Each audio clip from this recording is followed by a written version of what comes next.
and the Israelites mixed with the black Egyptians for 400 plus years before they left with Moses to journey to the land of Canaan. In addition, 2 of the 12 tribes of Israel, Ephraim and Manasseh, will come from the stock of a black Egyptian woman named Asenath. And unto Joseph were born 2 sons before the years of famine came, which Asenath, the daughter of Potiphera, priest of On, bore unto him. And Joseph called the name of the firstborn Manasseh, for God, said he, hath made me forget all my toil and all my father's house. And the name of the second called he Ephraim, for God hath caused me to be fruitful in the land of my affliction. So to erase the false teaching we have gotten for years, we need to see what ancient historians had to say about the skin color or appearance of the ancient Egyptians. Now Herodotus, a Greek historian who lived and spent time in Egypt during 480 BC, made a statement about a group of people called the Colchians who resembled the Egyptians but lived in above the Turkey-Armenia boundaries along the western slope of the Caucasus Mountains near the Black Sea in what is now called the European country Georgia. Now he quoted, "For the fact is I soon came to realize myself, and then heard from others later that the Colchians are obviously Egyptian. When the notion occurred to me, I asked both the Colchians and the Egyptians about it, and found that the Colchians had better recall the Egyptians than the Egyptians did of them. Some Egyptians said that they thought that the Colchians originated with Pharaoh's Sesostris army, but I myself guessed their Egyptian origin not only because of the Colchians are dark-skinned and curly-haired, but more importantly because Colchians, Egyptians, and the Ethiopians are the only peoples in the world who practice circumcision and who have always done so." Now Aeschylus, who lived around 520 to 456 BC, was a Greek poet who admitted in his literary work, The Suppliants, that the Egyptians in his time were black. Now he quoted, "The crews must be Egyptian, for their black limbs stand out clear to the eye against their white tunics." He also quoted that the Egyptians are presented as having a dark complexion. The entire Egyptian army is said to be black by both the Danaans and Danaus. When found from his lookout, he distinguishes the Egyptians in their first ship as their black limbs are shown from their white garments. Now, Aristotle, who lived in the 4th century BCE, a Greek scholar and philosopher, quotes this racist statement about the Egyptians: "Those who are black are cowards like the Egyptians and the Ethiopians."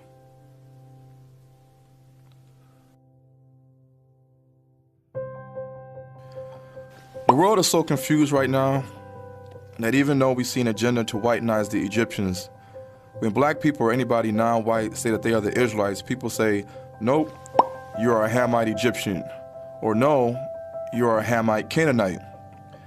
These statements have been attributed to the so-called Negro and the so-called Native American Indian, which are bywords given to these people groups by the European sons of Japheth. Now, was this trickery and confusion prophesied in the Bible? God shall enlarge Japheth, that he shall dwell in the tents of Shem, and Canaan shall be his servant.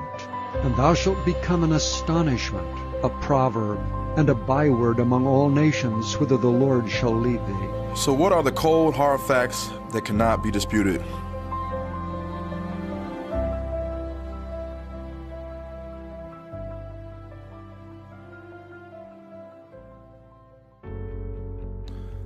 Based on language, passed down traditions, the DNA haplogroup testing of ancient skeletons from Egypt, and what geneticists call matched likelihood index autosomal STR testing scores, the bloodline of the ancient Egyptians is not seen in the so-called Bantus race. In all actuality, the bloodline of the ancient Egyptians can be seen in the Dogon tribe, the Fulani people, the Alur tribe, the Hausa people, the Beja, Afar peoples, and the Somalian tribes in the Horn of Africa. According to Abbasid 9th century Muslim geographer Ahmad al-Yaqubi, the Beja people in ancient times had kingdoms stretching from Aswan in South Egypt to Massawa in Eritrea. Now, some Egyptologists say linguistically the Beja tribe has similarities to the language of the ancient Egyptians, just like certain tribes in Somalia. Their language also falls into the Kush family of languages seen in Sudan and Nubia, which was a part of ancient southern Egypt in BC times. To top this off, German-born 19th century Egyptologist Emily Bruce traced a certain clan of the Beja people to the Egyptian people of the 20th dynasty. Now, American physician and scientist Samuel George Morton proved in the 1844 AD Crania Aegyptica study that there was a clear distinction between the Negro and native Egyptians. With craniometry comparison of ancient Egyptian skulls and sub-Saharan Negro skulls from West Africa, Morton proved that the Egyptian ruling elite class of ancient Egypt had a different skull shape than the subservient slave class at the time. Now, whose skull matched up perfectly with the subservient slave class, which in the Bible was the Hebrew Israelites? The sub-Saharan Bantus Negro skull. Now, this proves that the ancient Egyptians and the sub-Saharan Bantus people were two different people.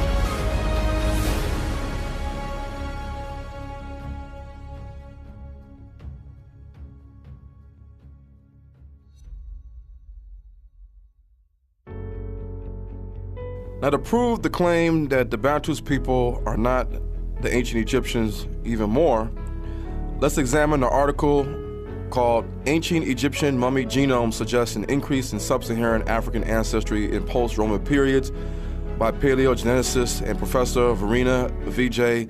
Schneemann at the University of Zurich with her co-partner, archaeogeneticist Professor Dr. Alexander Peltzer from the Institute for the Science of Human History.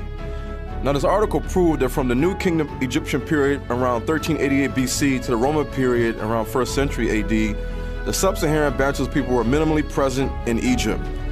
Their studies on the ancient Egyptian mummies and more modern Egyptian skeletal remains show that after the Roman period, DNA skeletal evidence proved that the Bantus Negro people brought their gene flow back from outside of Africa or Israel into Egypt. This, of course, was the emigration of remaining Israelites in Israel into Africa by way of Egypt. The common denominator in the oral history of where many Bantus tribes scattered in Africa claim to have migrated from to get to their current location. Now, if a people claim to be one of the 12 tribes of Israel, then they need to be able to prove this using facts, showing multiple connections to the ancient Israelites, not just the fact that they follow Torah. So we already have autosomal paternal DNA haplogroup markers from ancient Egyptian skeletons and craniometry studies proving that the so-called Negro was not a pure Egyptian.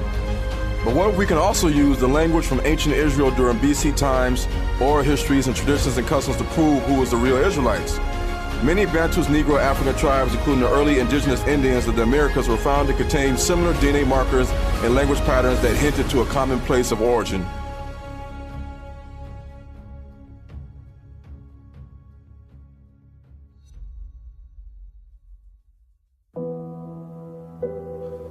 By using the language spoken in Israel prior to the emergence of King Saul, which is, by the way, Egyptian and Hebrew, we could track down the migration routes of the ancient Israelites. Now, this is not hard to believe or accept if we use critical thinking, because after spending 400 years in America, Negroes from West Africa have mastered the English language, forgetting the language of their forefathers. But this erasing of language did not happen with the mixed multitude of people that left with Moses during the Exodus. And a mixed multitude went up also with them, and flocks and herds, even very much cattle. And the son of an Israelitish woman, whose father was an Egyptian, went out among the children of Israel, and this son of the Israelitish woman and a man of Israel strove together in the camp. Now, based on these scriptures, wouldn't true Israelites today still have some evidence of the Egyptian and Hebrew language in their dialect today? Wouldn't there be some proof? While investigating the Australian Aborigines in Australia, Professor A.P. Elkin of Sydney University in Australia came up with Aboriginal tribes in Australia displaying Semitic Mediterranean facial features with Egyptian words in their language. Now, the Hebrew Israelites were Semitic, and they knew the language of the Egyptians. Now, such proof can be found in the Bible, as Joseph was co-ruler over Egypt during his time. Moses was learning the wisdom of the Egyptians, and King Solomon had alliances with the Egyptian pharaohs of Egypt, so much so as he was given the Canaanite city of Gezer as a dowry gift for his marriage with an Egyptian princess. Now, evidence of Hebrew traditions, the Hebrew language, with also an Egyptian influence, can be seen in certain native Indian tribes, but also in the Bantus Ewe tribe, the Bantus Wolof Serer tribe, the Bantus Gadangme tribe, and the Bantus Nigerian Igbo tribe. Now let's get to the facts. In a manuscript written in the Mayan Quiche language, which is today spoken by the Quiche people in Guatemala, in 1554 AD, it tells a story from 3 Mayan Indians. A translator was able to decipher the story. Now, in the story, the Mayans said that they were the descendants of some of the 10 tribes of Israel that were exiled under the Assyrian king Shalmaneser. While in Assyria, they decided to leave and emigrate to a different land. Some were left behind, but some made it. Now the text read in the Mayan language, "These then were three nations of Quiches, and they came from where the sun rises in the east, descendants of Israel, of the same language and the same customs." Now what is interesting is that the Mayans say that they are the sons of Yaqui, and the Aztecs and Mayans say that when they were forced to leave Israel or Tulan, they traveled south to the sea and then to the ocean.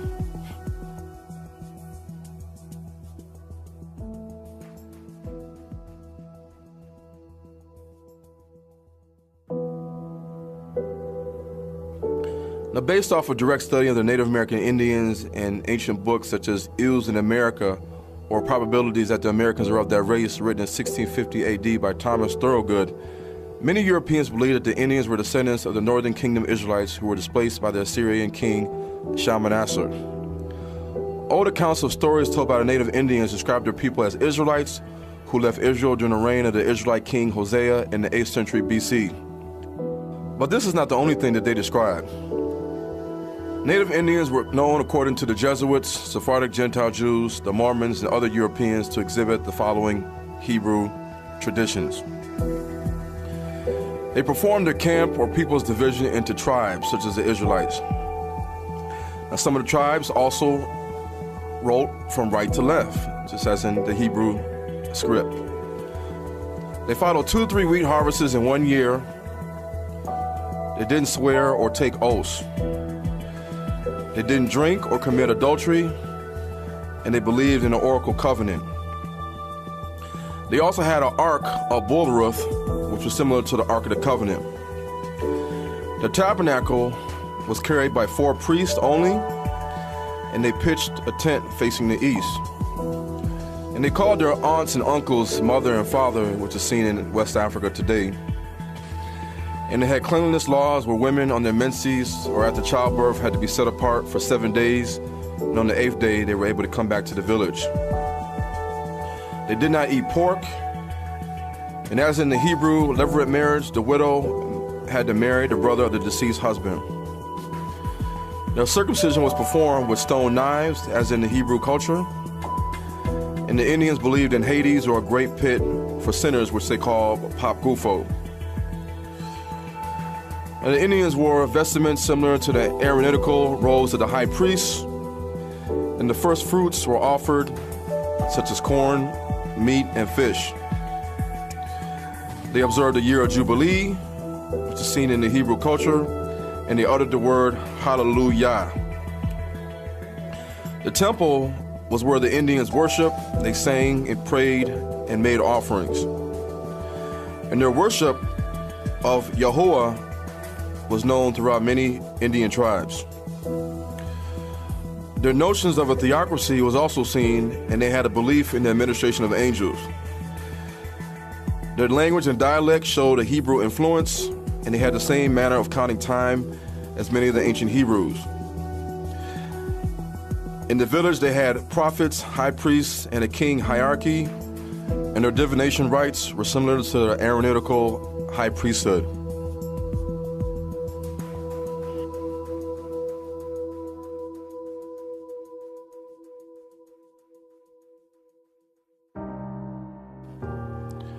Now, the Uto-Aztecan family consists of many different Indian tribes. Semitic linguistic experts in Arabic, Aramaic, and Hebrew all have agreed that Hebrew and Egyptian can be found in the native Indians' dialect of the Uto-Aztecan speakers. However, the truth is often suppressed of this knowledge to the outside world. Here are some of the tribes in the Uto-Aztecan family who still retain evidence of their Hebrew ancestry in the language.